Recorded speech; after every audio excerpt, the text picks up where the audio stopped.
doctor.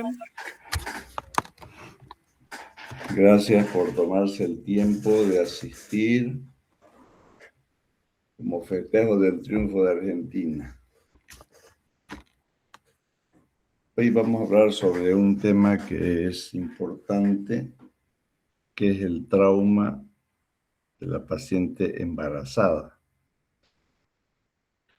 El manejo de la paciente embarazada, si bien es lo mismo, el ABCD es lo mismo, pero tenemos que tener en cuenta dos aspectos. Primero, que existen muchos cambios anatómicos y fisiológicos durante el embarazo que nos pueden confundir si no conocemos que existen. Nos pueden confundir con un trauma y manejarlo mal a la paciente. Y dos, que la mujer embarazada requiere un manejo especial porque estamos tratando dos vidas. Y depende cómo manejemos a la mamá, el resultado va a recaer sobre el bebé, sobre el producto. Entonces, es importante que nosotros conozcamos esos cambios anatómicos y fisiológicos para no confundir el diagnóstico. El trauma es la mayor causa de muerte materna, pero no obstétrica, durante el embarazo. El conocimiento de la fisiología del embarazo es relevante y por suerte que esta materia está en quinto, donde ustedes están llevando ginecología y obstetricia. Por eso que es importante estos conocimientos a la hora de establecer prioridades y proveer el cuidado óptimo para la madre y consecuentemente para el feto.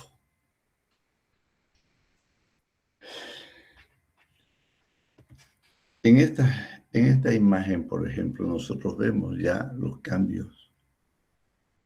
Los músculos del abdomen están distendidos, están separados en una diástasis. Y fíjense cómo está esa columna. Entonces, esos cambios pueden modificar ciertas maniobras que usted pueda hacer para determinar qué tipo de trauma tiene, cómo debemos manejar a la paciente traumatizada embarazada, en decúbito lateral, en decúbito supino. Es importantísimo. Estos son los cambios anatómicos corrientes que ustedes lo han visto ya seguramente en obstetricia. Menos riesgo para el feto hasta las 12 semanas porque el útero es intrapélvico. En la semana 20 el útero está a la altura del ombligo y cuando el feto o el embarazo es a término ya está a nivel del apéndice sifoide. En estas etapas, en estas tres etapas que hemos visto, el útero va saliendo de la cavidad pélvica y se está haciendo vulnerable a cualquier tipo de trauma. El útero, el feto, pero disminuye el riesgo de las vísceras abdominales. Ya vamos a explicarlo por qué. Hay un adelgazamiento de la pared a medida que aumenta la edad gestacional y aparece la famosa diástasis de los músculos rectos, que muchas veces se recuperan después del parto y en algunas personas no, porque no hicieron el manejo adecuado. En cuanto al líquido amniótico, alcanza su máximo de volumen entre las 30 y 32 semanas y va disminuyendo a medida que la edad gestacional aumenta para darle más campo al feto.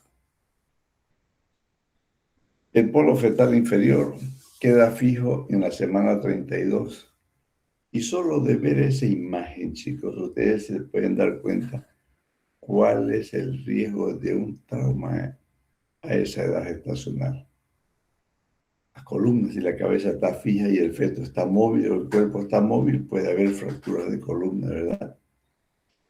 Porque la cabeza está encajada, está móvil, está fija, mejor dicho, pero en cambio el cuerpo está móvil como un péndulo.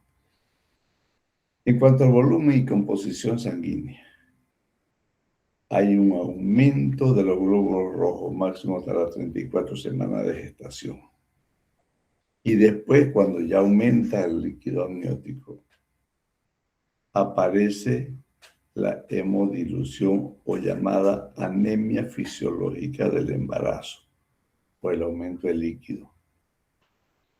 Hay un aumento del fibrinógeno y de los factores de coagulación en un 80%.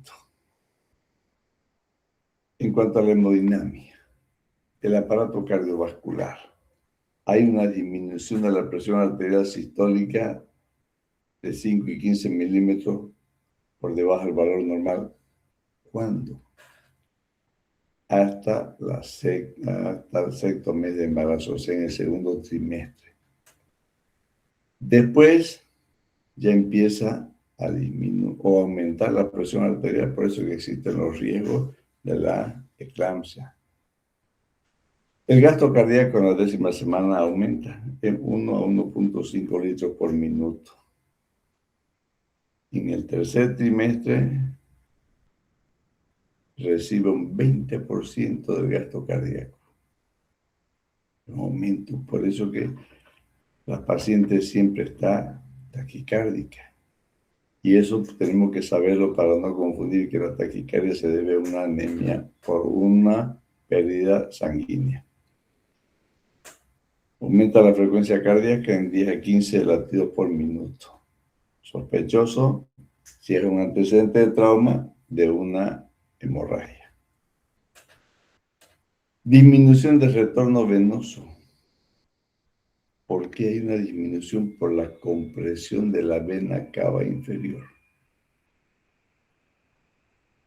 Y aquí viene el gran riesgo del síndrome supino hipotensivo.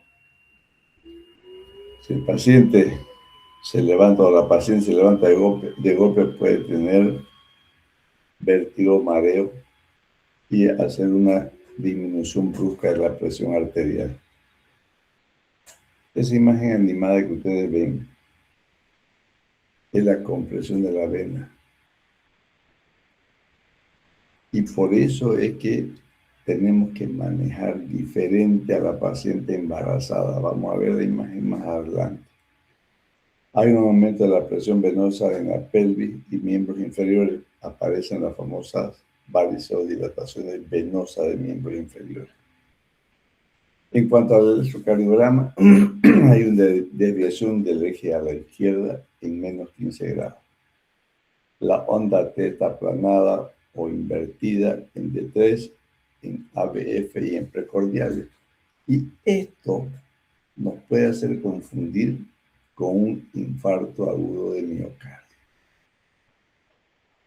Los cambios respiratorios, hay una disminución de la capacidad residual funcional, aunque hay una conservación de la capacidad vital, pero hay un aumento de la ventilación por minuto, por aumento del volumen corriente y un aumento de la frecuencia respiratoria más o menos un 40%. Por eso que la paciente embarazada por este fenómeno presenta taquipnea. Y esa taquipnea, ¿en qué paciente vemos? En los pacientes que tienen trauma de tórax, de cualquiera que sea, hemo, neumo, lo que sea. Pero es nada más que un problema fisiológico del embarazo. Son los cambios anatómicos y fisiológicos. Hay una alcalosis respiratoria compensada. Hay una disminución del PO2 y un aumento de la gradiente alveolo arterial de oxígeno en decúbito dorsal.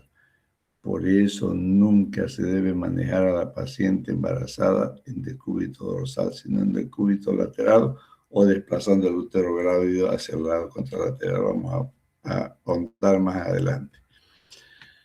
En cuanto a los cambios digestivos, el hígado se torna más friable, aumenta de tamaño, se vuelve congestivo, entonces son susceptibles de trauma.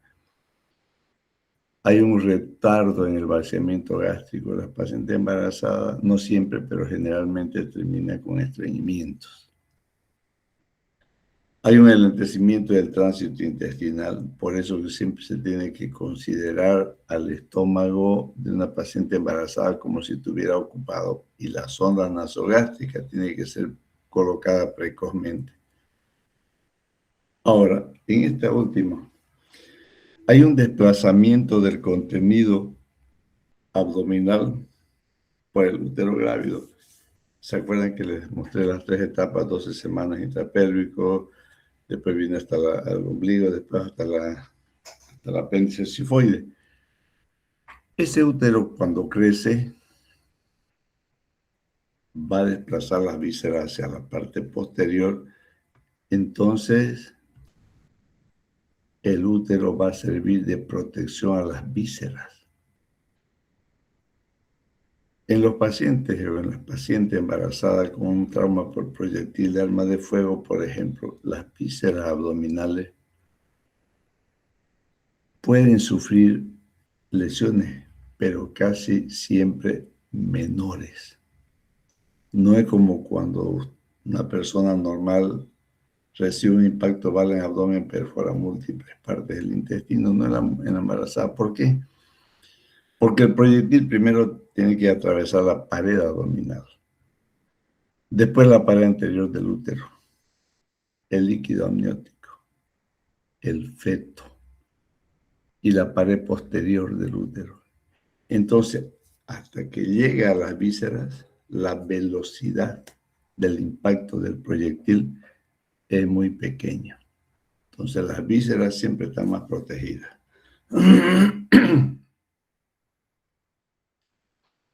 En cuanto a los cambios urinarios, hay un aumento de la perfusión renal en un 30%, hay un aumento de la filtración glomerular, hay una compresión ureteral que no puede dar una hidronefrosis fisiológica. Los niveles de creatinina y el boom, ustedes saben que es el boom por fisiología, por medicina interna y uronefro, disminuyen la mitad de los valores normales. Disminuyen. Aquí tenemos que tener en cuenta también lo siguiente: cambios endocrinológicos. Hay un aumento de tamaño de la hipófisis, un 30 a 50%. Por tanto, hay una menor tolerancia a la hipoperfusión. Hay el famoso síndrome de Siegmund-Sheham. Búsquenlo y van a saber qué es, si no lo han visto, en neumología. Los cambios musculoesqueléticos son los más notorios. Esta imagen va a mostrarnos la diástasis de la sínfisis del pubis a partir del 7º mes de gestación. Puede haber una diástasis hasta 8 milímetros. Si no estuviera embarazada y vemos una diástasis, ¿cuál sería nuestra mayor preocupación? El cuidado o la investigación de la lesión de uretra. Y tendríamos que hacer en ese caso una uretrocistografía retrógrada para ver si hay lesión de la uretra o no. Pero en la embarazada, a partir del 7º mes, es normal esa diástasis. No se olviden que las articulaciones de la pelvis no son fijas. ¿Dónde más aumenta? Las articulaciones sacroiliacas. La articulación coxofemoral aumenta de diámetro. Y se van a fijar ustedes en una paciente embarazada, siempre tiene dolorcito en la cadera. Es porque existe esa diástasis, esa separación.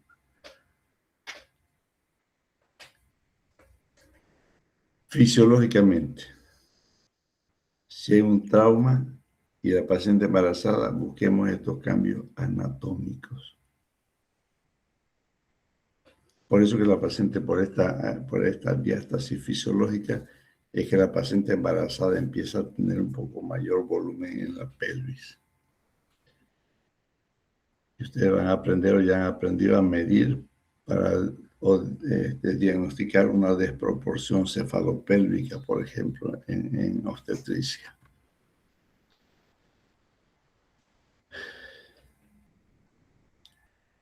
Si hemos dicho que las vísceras están desplazadas hacia atrás y por tanto el estómago va a estar comprimido, entonces tenemos que considerar siempre que el estómago está ocupado. Por eso les decía también de que la colocación de sonda nasogástrica en forma precoz es importante para evitar los vómitos y la broncoaspiración. La paciente embarazada tiene mayor tolerancia a la hemorragia. Hasta un 35% de su volumen sanguíneo puede perder y no presentar alteraciones en sus parámetros vitales. ¿Por qué? Porque la sangre, donde se almacena en el embarazo, en la placenta. Entonces, de ahí echa mano a lo que se perdió. Lo que decíamos, hay una compensación hemodinámica por secuestro de volumen del lecho placentario.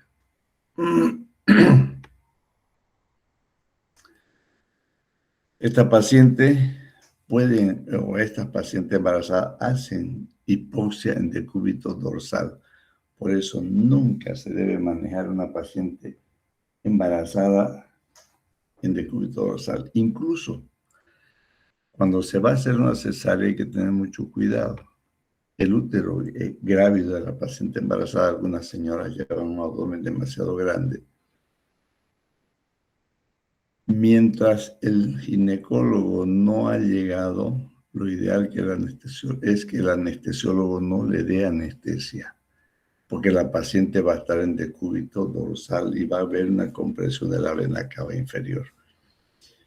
Y si lo hacen la anestesia, el residente o la enfermera o el interno tiene que desplazar el útero hacia el lado izquierdo para no comprimir la vena cava.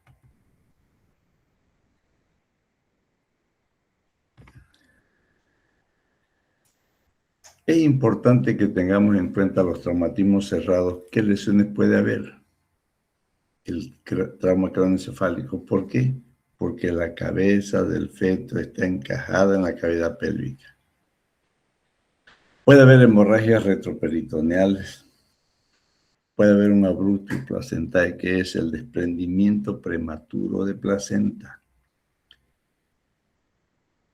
Puede haber una coagulación intravascular diseminada por la hemorragia.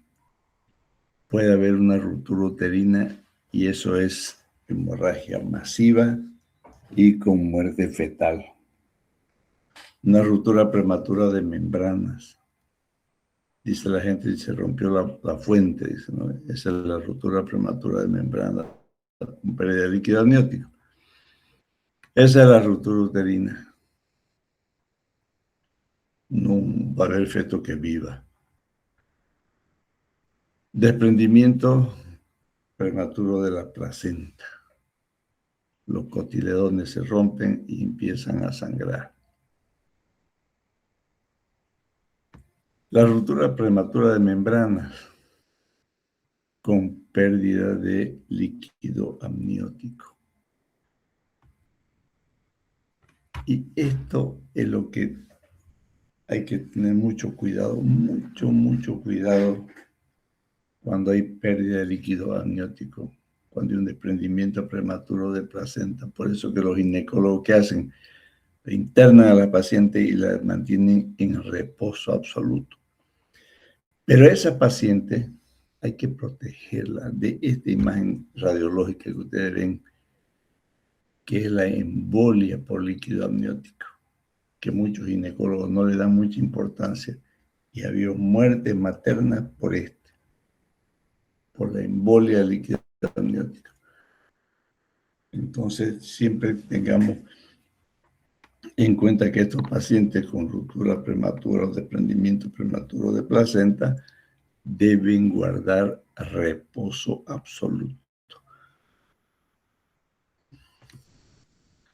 Coagulación intravascular diseminada, esto ya es una complicación mayor. Muchos pacientes han muerto por esta coagulación intravascular diseminada. ¿Y en qué pacientes se presentan? En aquellos pacientes que tienen hemorragia masiva.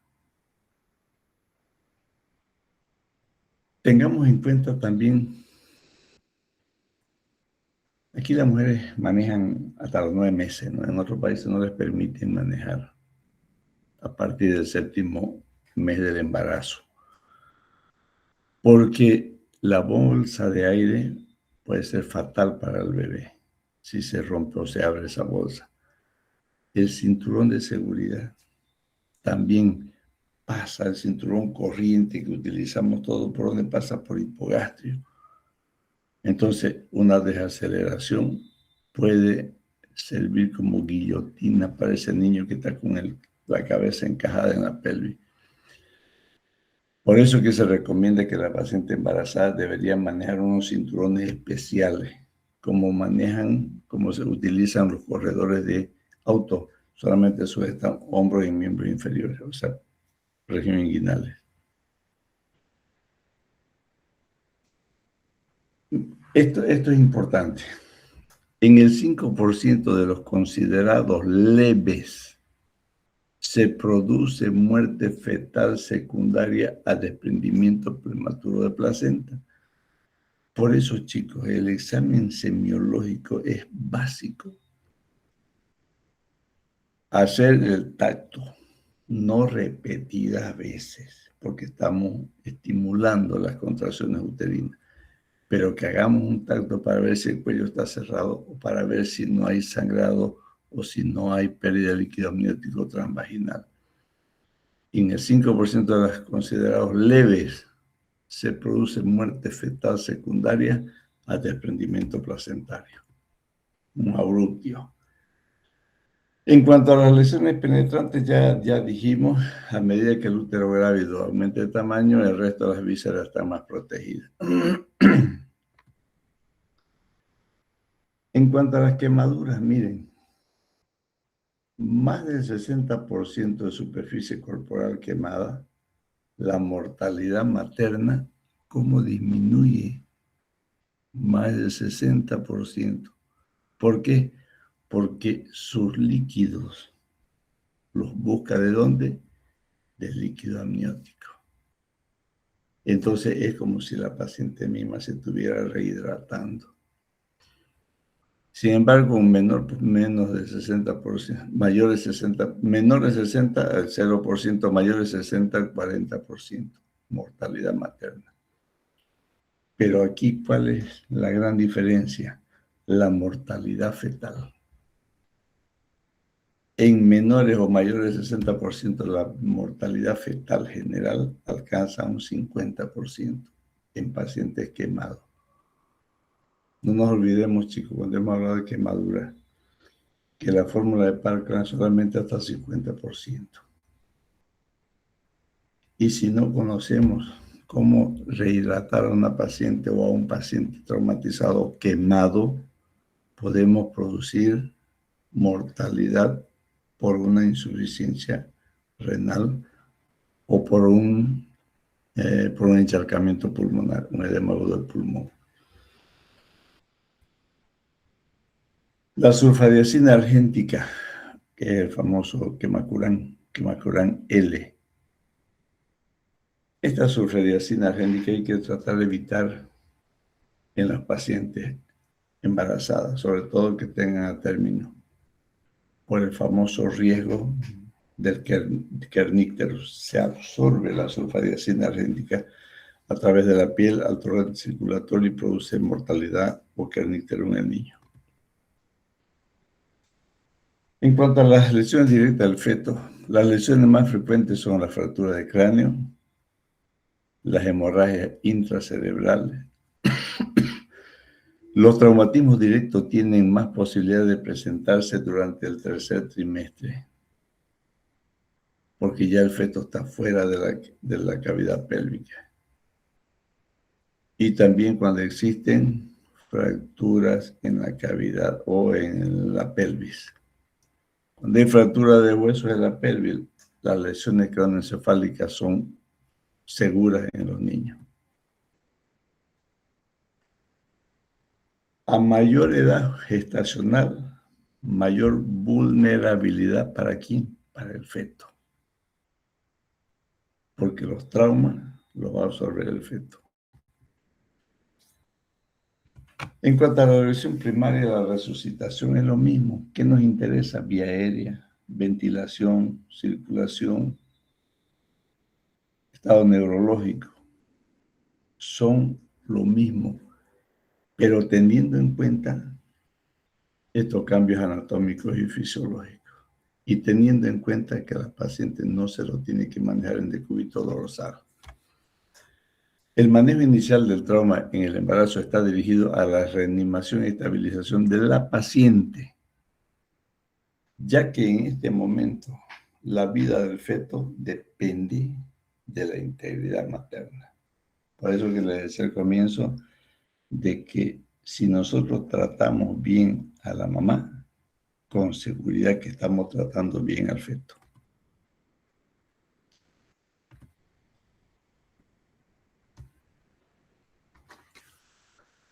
Procedimiento de utilidad.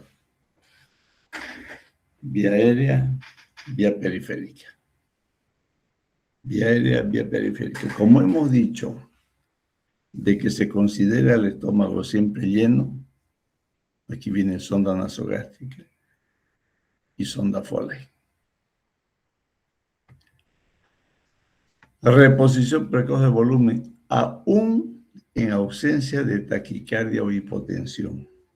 Hasta que usted no demuestre lo contrario, esa paciente debe recibir volumen como si tuviera hipotensa.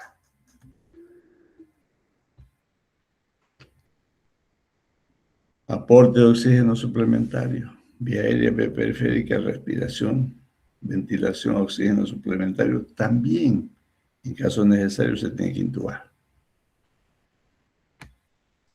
Posición semisentada, entre paréntesis, si es posible, pero es difícil poner en una posición sentada o semisentada a una paciente politraumatizada que no le hemos hecho exámenes complementarios para ver si no hay nada en columna.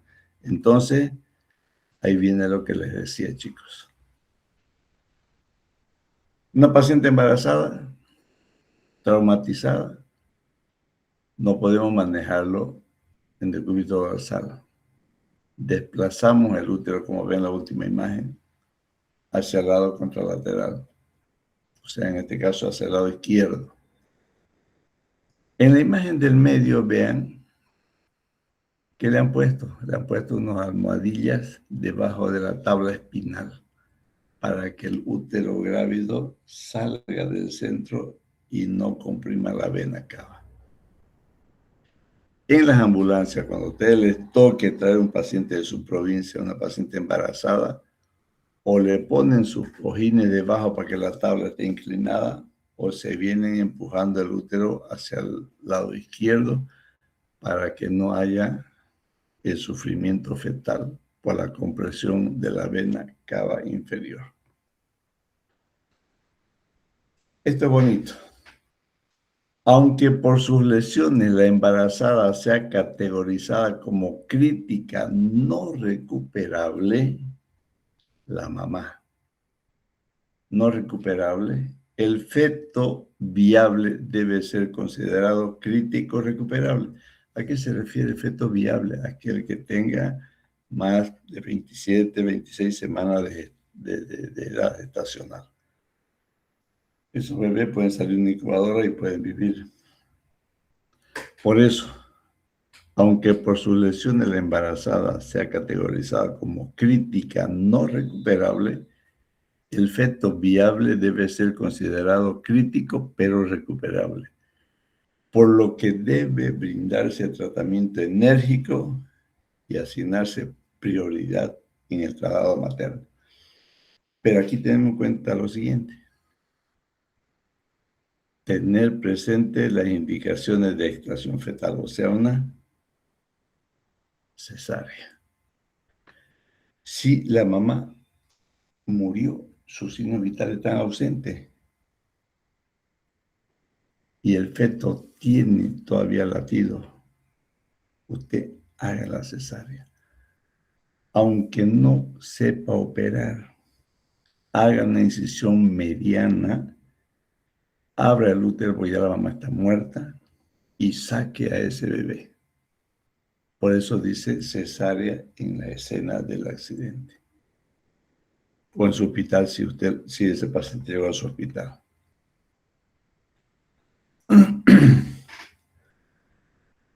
¿A quiénes se le va a hacer la cesárea? Paciente crítica, no recuperable, con feto viable. O en paciente crítica no recuperable, atrapada, que queda atrapada en la movilidad, que lo ha hecho el estricamiento, hágale la cesárea. O aquella paciente que no va a poder trasladarlo a otro hospital porque no tiene las condiciones ni ambulancia, la carretera está llena de agua, no puede trasladarlo, opérelo. Opérelo a la señora. Salve a ese niño. ¿En quiénes más? En los pacientes que han tenido un paro cardiorrespiratorio que no revierte luego de 5 minutos de resucitación cardiopulmonar avanzada, el famoso ACLS. Son indicaciones necesarias. ¿Qué vamos a hacer con nuestro paciente? En la sala de urgencia, ya en la evaluación de la sala de urgencia, en los pacientes hospitalarios o que te llegan a la emergencia. Hace el ABCDE. Hace el ABCDE. No hay por qué cambiarlo porque está embarazada. Aquí lo que nos preocupa un poquito es el abdomen. El útero grávido distiende el abdomen, entonces el peritoneo se hace menos irritable y no va a ser difícil hacer un diagnóstico de abdomen agudo quirúrgico. Entonces, vamos a valernos de los signos vitales. Si esa paciente tuvo una ruptura uterina, su presión va a caer, su frecuencia cardíaca va a aumentar, va a aparecer palidez. Entonces, todos los signos clínicos de un shock hipovolémico, aunque la palpación no refiere a dolor. ¿Qué estudios necesitamos hacer? Un FAS, una ecografía. No tiene ningún riesgo, es fácilmente disponible, casi todos los hospitales lo tienen ya en emergencia, pero sí es importante la monitorización para ver la frecuencia cardíaca fetal. No es ahora operador dependiente, o sea, no hay que esperar que llegue el ecografista. Los residentes, los médicos, hasta los internos se les enseña a hacer ecografía. Por eso que volviendo de este receso, vamos a aprender a hacer ecografía, buscar los espacios donde se acumulan líquidos, porque todo líquido en cavidad abdominal, no importa si es sangre o orina, contenido intestinal, si hay líquido en la cavidad abdominal posterior a un trauma, es indicación de la parotomía.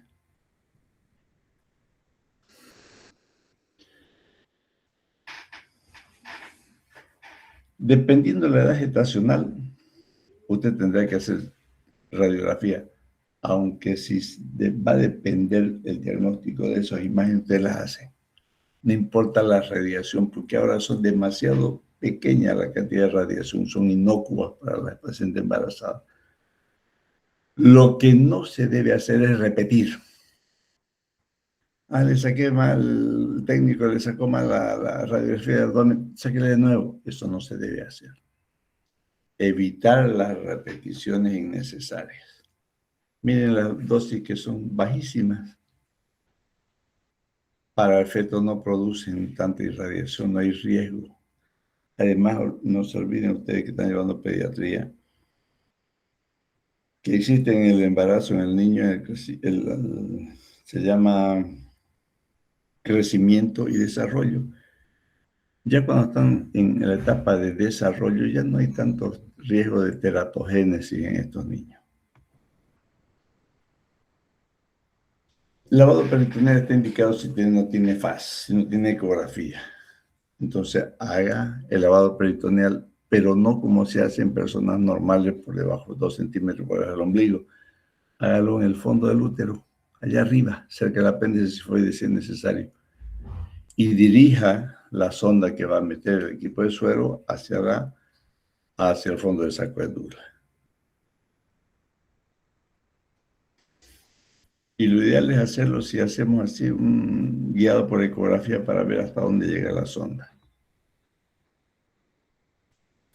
La monitorización fetal se hace en paciente embarazada de más de 24 semanas.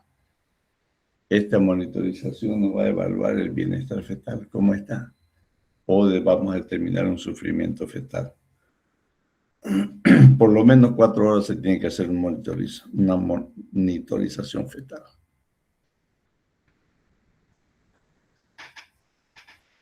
Las contracciones uterinas lo controlan en 1 minuto, ¿no es? Si en 1 minuto hay más de 10 contracciones, significa que la paciente puede estar entrando, valga la redundancia, en una amenaza de parto prematuro. Por eso que las monitorizaciones tienen que ser bien controladas. A ustedes le van a poner los electrodos a la paciente y le van a decir, usted lo controla. Si tiene tantas contracciones, me avisa. Entonces ustedes tienen que estar pendientes de eso. ¿Qué necesitamos para saber que estamos haciendo bien? Hemos dicho que lo más importante para saber si estamos manejando bien al paciente es ver que los signos o síntomas con los que el paciente llegó mejoraron. Entonces hay que tener un correcto manejo prehospitalario, un traslado primario adecuado a un centro de complejidad adecuada, no al hospital más cercano, sino aquel que reúna las condiciones para atender este tipo de pacientes. Y siempre tiene que ser un trabajo multidisciplinario, ginecólogo, terapista, anestesiólogo, cirujano. Evaluación de la observación obstétrica, esos cambios que presenta, y no nos olvidemos de hacer un tacto vaginal.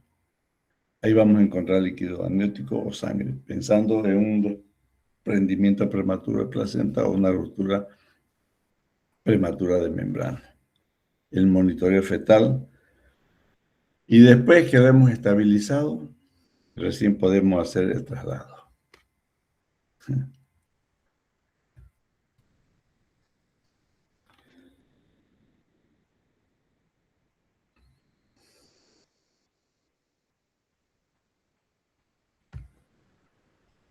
Cortito.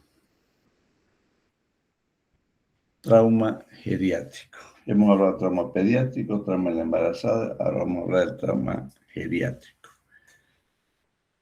En los ancianos, igual que en la mujer embarazada, igual que en los niños, existen cambios anatómicos y fisiológicos. Y no se olviden que no toleran muchas cosas por ser viejitos, por sus cambios que tienen. El traumatismo en pacientes ancianos es cada vez más frecuente. Actualmente, miren, la 7ª causa de mortalidad en mayores de 65 años son los traumatismos.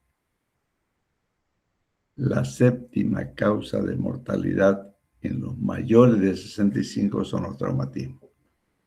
Con el aumento de la edad, también aumenta la tasa de mortalidad.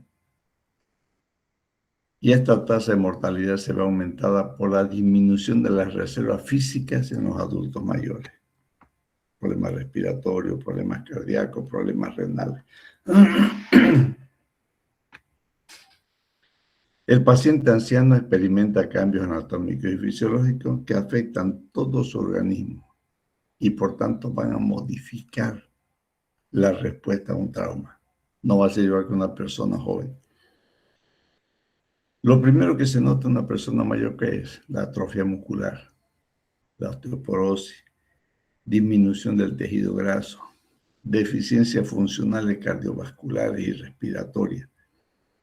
Esto hace que el paciente anciano sea más susceptible a una mayor severidad de sus lesiones porque sus defensas externas las perdió.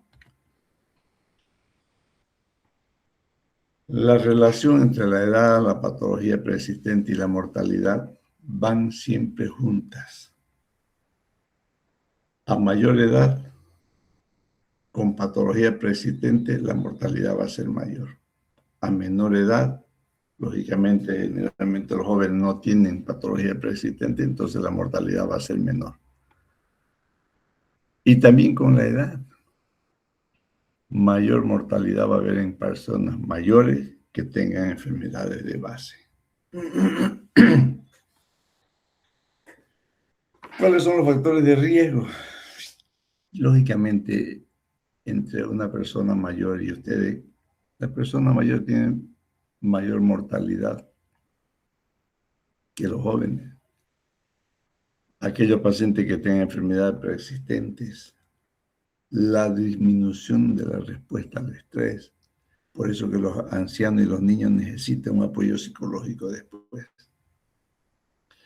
Son más frecuentes los accidentes del hogar, la caída de la grada, la caída de su silla de ruedas, la caída de la cama.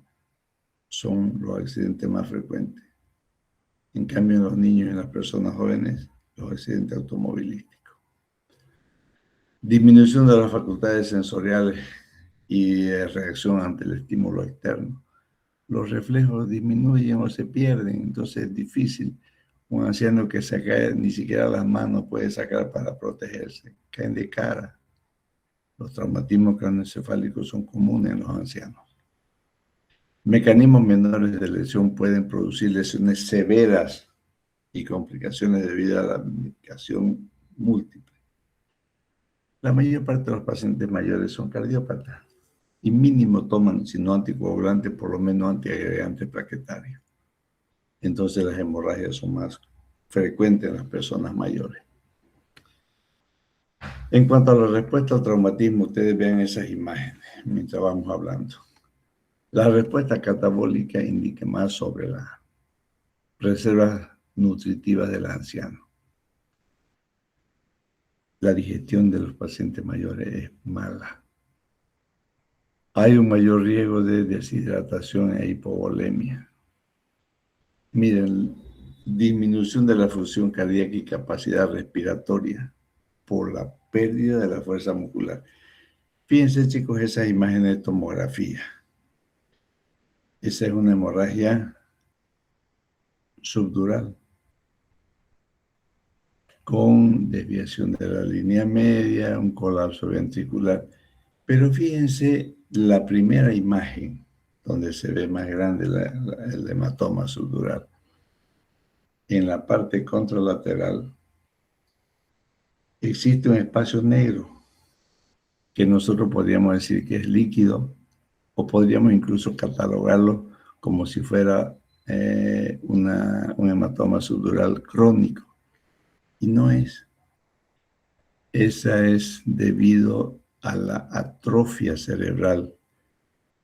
Queda un espacio. Por eso que los pacientes mayores toleran mejor las hemorragias intracerebrales. Porque como el cerebro ha disminuido, deja un espacio para que el edema, al presentarse edema en el cerebro, se expanda y tenga un espacio más. Esa es la única ventaja que tienen los pobres abuelitos. El manejo de la vía aérea es la misma. Siempre va a ser nuestro primer objetivo, el manejo de la vía aérea. Y suministrar oxígeno. Con bigotera, con cánula, con bolsa de reservorio o intubación. Debido a las limitaciones de reservas cardiopulmonares en el anciano, se debe considerar intubación temprana. Depende del tipo de trauma que el paciente tenga. No tengan miedo. Una intubación salva vidas. Y si el paciente revierte rápido o no tiene mayores problemas, en 24 horas el paciente está extubado, pero le salvaron la vida. Porque no sabemos cómo iba a reaccionar. Entonces la intubación Hay gente que dice, ¿por qué le van a intubar? ¿Que se va a morir? ¿Por qué le van a hacer tracotomía? ¿Le van a cortar el cuello? No, chicos. Hay que darle la explicación. Por eso hay el famoso consentimiento informado. ¿Cuáles son los factores, pregunta, que afectan al manejo de la vía aérea? La dentición. No se olviden que muchos pacientes mayores tienen placa dentaria. Y esa misma placa puede ser la causa de obstrucción de su vía aérea. La macroglosia, igual que los niños, la lengua siempre un poquito más grande de los ancianos. Microstomía, la mandíbula pequeña. La artrosis cervical, que cuesta moverlo hasta para intubar. La fragilidad nasofaringe al colocar la sonda nasogástrica puede producir hemorragia. Por eso que la lubricación y el cuidado en el manejo, en la colocación de la sonda es importante. Y para mayor seguridad, como en esa imagen, por ejemplo, no le hagan una sonda nasogástrica, no le orogástrica, menos riesgo. Respiración, ventilación. La pérdida de la reserva respiratoria, producto del envejecimiento y enfermedades crónicas, requiere monitorización cuidadosa en este tipo de pacientes. Los pacientes ancianos viven con una frecuencia respiratoria mayor, viven con un volumen corriente menor. Entonces, en los ancianos tengamos mucho cuidado en administrarles volúmenes altos de oxígeno, porque podemos producir mayor alteración, porque ellos viven, respiran mejor con un estímulo hipóxico, por la capacidad pulmonar que tienen, que es disminuida. Entonces, en los ancianos no es necesario ponerle oxígeno a alto flujo. En cuanto a la evaluación y manejo, cuando hagamos el examen físico del paciente y estemos en tórax, es común encontrar fracturas de costilla y por tanto los riesgos de contusión pulmonar son muy altos y los pacientes ancianos no toleran. En niños hemos dicho que las fracturas de costillas son raras, en cambio en el anciano son comunes. Pacientes ancianos con fractura o contusión pulmonar tienen una tasa mayor de morbimortalidad y todos estos pacientes con fractura de costilla por un trauma de tórax tienen que ser internados mínimo en un cuidado intermedio. ¿Cuáles son las complicaciones más comunes? Atelectasia, neumonía y edema pulmonar. Por eso que hay que pensar en una intubación pronta para evitar la atelectasia. La circulación también sufre cambios con la edad. El índice cardíaco cae linealmente con la edad. La frecuencia cardíaca máxima empieza a decaer. El volumen de sangre circulante disminuye y el tiempo de circulación aumenta. También disminuye velocidad de conducción electrofisiológica en los pacientes cardíacos. ¿Por qué? Porque también hay una disminución de la masa muscular cardíaca. Disminuye la filtración glomerular, el flujo sanguíneo renal. Por eso que hay que tenerlo con sonda para manejar su flujo urinario. Disminuye la capacidad de resolver o reabsorber sodio y excretar potasio. Los controles de electrolitos mensuales con una hoja de pérdidas y ganancias o administración de líquido en los pacientes importantes. Es como si estuvieran manejando una hoja de terapia intensiva, donde cada hora maneja su presión arterial, su frecuencia cardíaca, su frecuencia respiratoria y su volumen urinario. porque hay una disminución en cuanto a la respuesta a la renina, angiotensina, aldosterona. ¿Cómo lo manejamos? Peligro constante es la impresión. Aquí sí que es cierto. Peligro constante es la impresión errónea de que la presión arterial y la frecuencia cardíaca son normales e indican normovolemia. Por tanto, debe aplicarse monitorización. No todo paciente con presión arterial normal y frecuencia cardíaca normal pueden ser normales. Podemos estar frente a una pérdida sanguínea, no olvidemos que el volumen circulante del paciente anciano es mucho menor que un paciente normal. En caso de que este tipo de pacientes requiera reanimación, debe tomar en cuenta que son más sensibles a la sobrecarga de volumen por la parte respiratoria. Usted lo puede encharcar muy fácilmente al paciente. Por eso que necesitamos que sea internado en un cuidado intermedio. Es importante el reconocimiento y corrección de los defectos de la coagulación. Son pacientes que toman anticoagulantes, ¿no es cierto? Entonces hay que manejarlo con plasma. Se debe buscar fuentes de pérdida sanguínea, igual que en una persona mayor. En tórax, en abdomen, en fractura de pelvis, fractura de hueso largo, retroperitoneo, lo mismo. Pueden estar sangrando por ahí y el paciente va a hacer hipovolemia. Debido al proceso de envejecimiento y al estado de enfermedades preexistentes, se requiere una monitorización temprana. Manejen, chicos, a los ancianos como lo manejan a los niños. Déficit neurológico.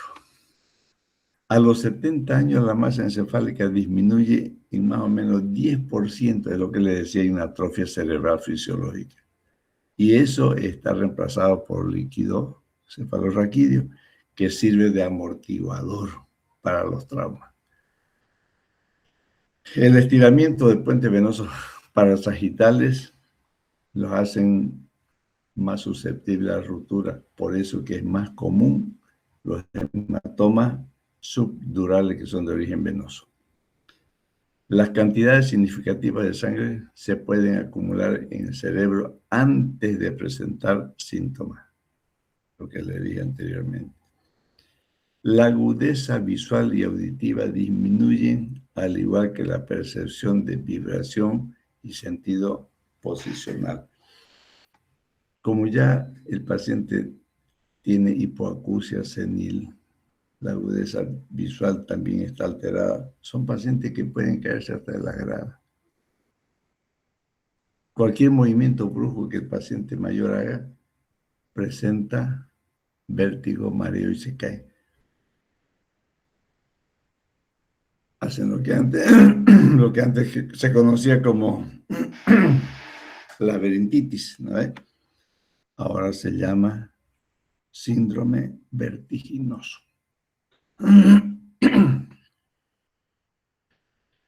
Los adultos mayores tienen mayor incidencia de hematomas subdurales por la ruptura de los senos venosos o por contusiones, hematomas intraparenquimatosos. Volvemos a repetir que son heterogéneos, pero son amorfos.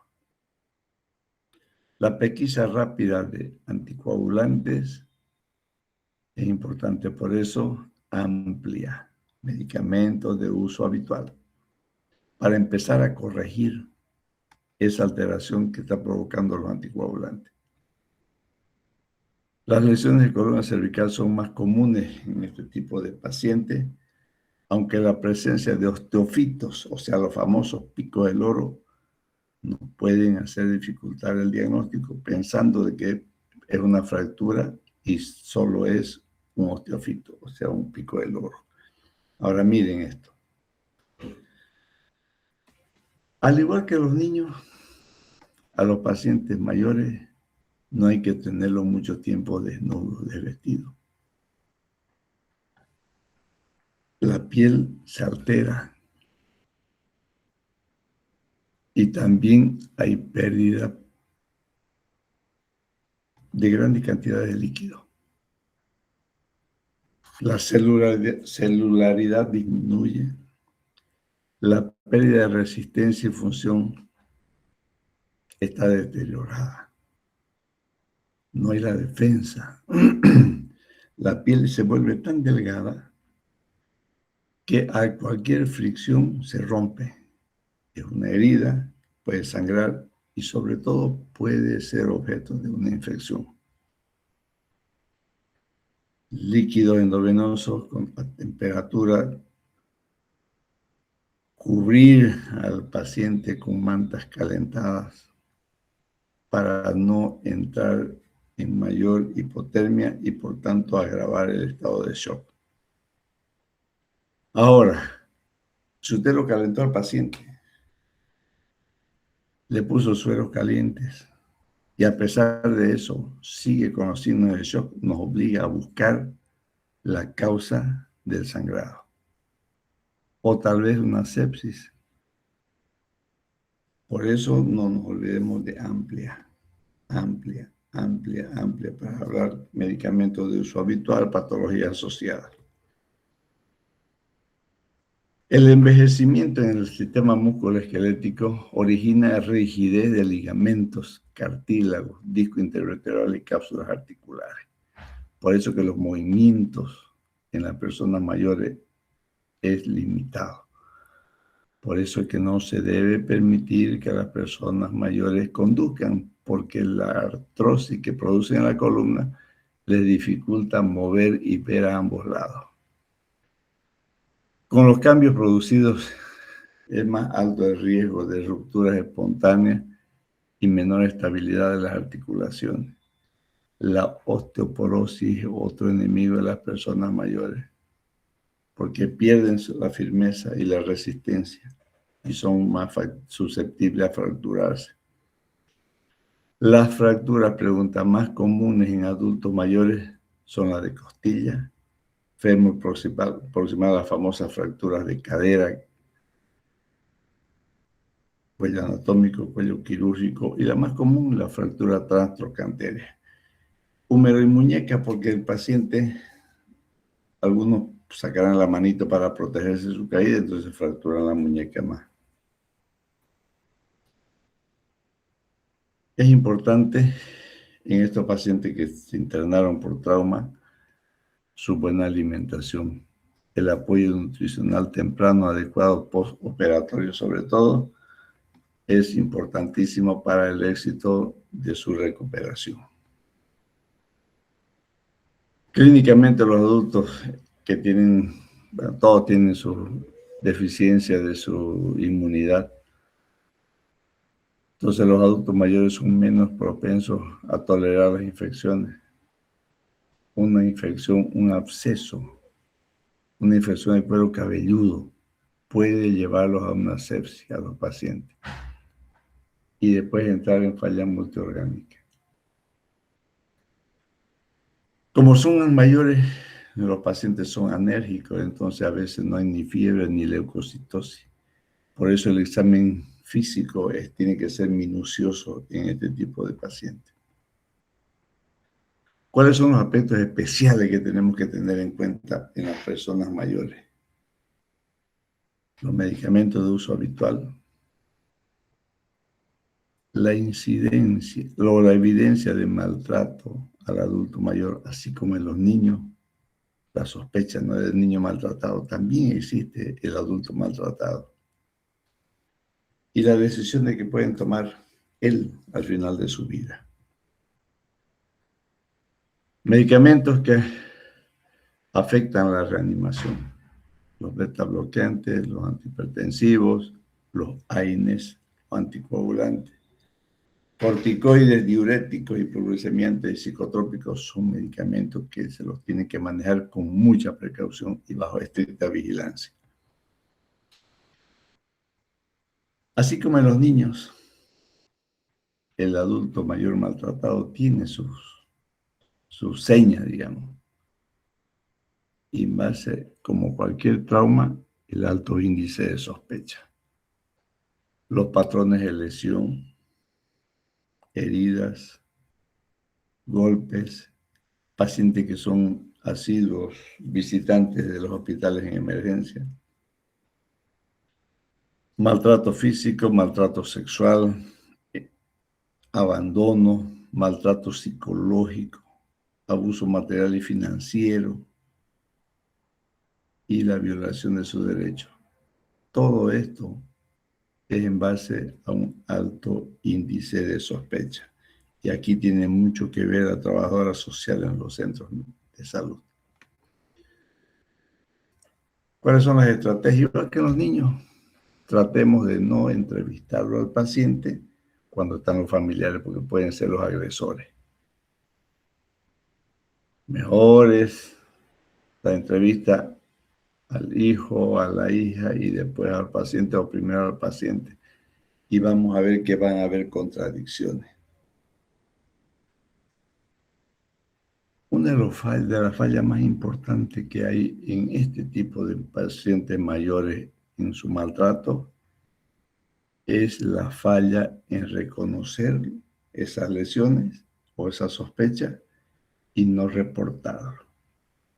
Todos estos maltratos son punibles por la ley, así sea su hijo. ¿Cuáles son las decisiones al final de la vida? ¿Cuándo es suficiente? Todos los hijos debemos borrar eso. ¿Cuándo es suficiente? Nunca es suficiente. Siempre nuestros padres tienen que ser bien atendidos. Así sean viejitos. Así le tengan que contar un cuento 10 veces el mismo cuento, porque ya ellos se olvidaron. Pero no nos olvidemos, chicos, que ellos tuvieron la paciencia de leernos un cuento 10, 20, hasta 30 o más veces. Porque uno le pide, léeme este cuento y se lo vuelve a leer. Entonces nosotros también tenemos que hacer lo mismo con ellos. Derecho a la autodeterminación es importante. Yo quiero internarme o no quiero internarme o no quiero irme a un asilo o prefiero estar en un asilo si voy a recibir un maltrato. Solo tratamiento para el mayor beneficio del paciente. No lo que quieran darle, sino lo que él requiera para mejorar o para estar bien. Y el tratamiento siempre tenemos que ver que lo que a él les pueda servir, no aquel que a esa persona mayor no le sirva. No lo que querramos nosotros, sino lo que sea bien para él. El trauma en pacientes geriátricos aumenta a nivel mundial. Las prioridades del tratamiento son las mismas que una persona accidentada corriente. Tengamos en cuenta, igual que en la paciente embarazada, en los niños, los cambios anatómicos y fisiológicos. Y siempre considerar que el trauma está asociado a maltrato del paciente. Siempre debemos considerar que el trauma esté asociado a maltrato del paciente. Bueno, ahora pueden ir a ver su novela. Muchas gracias, chicos. Van a disculpar que le hubiera quitado este tiempo de su descanso, aunque ustedes no tienen derecho a descansar. Ustedes tienen que estudiar. Agosto, septiembre, octubre, noviembre, diciembre. 5 meses. ¿Saben lo que es eso? Poco tiempo. Poco tiempo. Por suerte que el quinto año son las rotaciones de su internado. Ginecología obstetricia, medicina interna, cirugía y pediatría. Y están llevando esa materia. Entonces, chicos, por favor, estudien. Dios mediante, nos vemos después del receso para seguir aprendiendo con ustedes. Buenas noches, muchas gracias. Gracias, doctor. Buenas noches. Gracias, doctor. Buenas noches.